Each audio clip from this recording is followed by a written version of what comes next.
The Path Which Led Me to Leninism by Ho Chi Minh. After World War I made my living in Paris, now as a retoucher at a photographer's, now as a painter of Chinese antiques made in France. I would distribute leaflets denouncing the crimes committed by the French colonialists in Vietnam.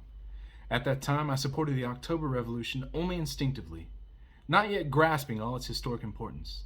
I loved and admired Lenin because he was a great patriot who liberated his compatriots. Until then, I had read none of his books.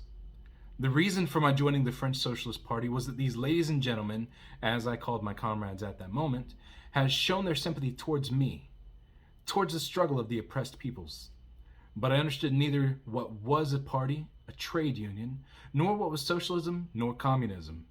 Heated discussions were then taking place in the branches of the Socialist Party about the question whether the Socialist Party should remain in the Second International, should a Second and a Half International be founded, or should the Socialist Party join Lenin's Third International. I attended the meetings regularly, twice or thrice a week, and attentively listened to the discussion. First, I could not understand thoroughly why were the discussions so heated. Either with the Second and a Half, or Third International, the revolution could be waged. What was the use of arguing then? As for the First International, what had become of it? What I wanted most to know, and this precisely was not debated in the meetings, was which international sides with the peoples of colonial countries. I raised this question, the most important in my opinion, in a meeting. Some comrades answered, "It is the Third, not the Second International," and a comrade gave me Lenin's Thesis on the National and Colonial Question, published by La Humanité to read. There were political terms difficult to understand in this thesis, but by dint of reading it again and again, finally I could grasp the main part of it. What emotion, enthusiasm, clear-sightedness, and confidence it instilled into me. I was overjoyed to tears. Though sitting alone in my room, I shouted out aloud as if addressing large crowds. "Dear martyrs, compatriots, this is what we need. This is the path to our liberation." After then, I had entire confidence in Lenin, in the Third International. Formerly, during the meetings of the party branch, I only listened to the discussion. I had a vague belief that all were logical, and could not differentiate as to who were right and who were wrong. But from then on, I also plunged into the debates and discussed with fervor.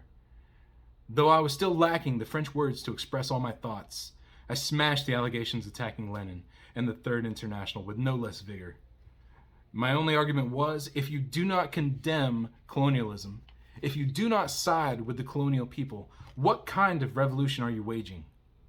Not only did I take part in the meetings of my own party branch, but I also went to other party branches to lay down my position. Now I must tell again that comrades Marcel Cachin, Valiant Courtier, Monmassou, and many others helped me to broaden my knowledge. Finally, at the Tours Congress, I voted with them for our joining the Third International. At first, patriotism, not yet communism, led me to have confidence in Lenin, in the Third International. Step by step, along the struggle, by studying Marxism-Leninism parallel with participation in practical activities, I gradually came upon the fact that only socialism and communism can liberate the oppressed nations and the working people throughout the world from slavery. There is a legend in our country as well as in China on the miraculous Book of the Wise. When facing great difficulties, one opens it and finds a way out. Leninism is not only a miraculous Book of the Wise, a compass for us Vietnamese revolutionaries and people. It is also the radiant sun illuminating our path to final victory, to socialism and communism. Ho Chi Minh didn't start as a communist. He just saw problems in the material conditions and wanted to find a way to liberate the colonized people. And that led him to communism. There were comrades there to help guide his path, to help teach him the concepts and the work, to debate with him, to engage with him, to treat him with validity. Dogmatism in these beliefs, not listening to people, not treating them with validity, might have lost us the leader that was Ho Chi Minh, one of the greatest theorists and leaders in the world of communism, in the world in general.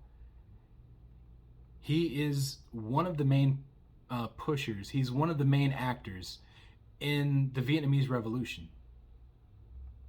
So when you're speaking to people that aren't communists, or aren't leftists, or aren't anarchists, or aren't politically conscious of their maybe material conditions or class conscious.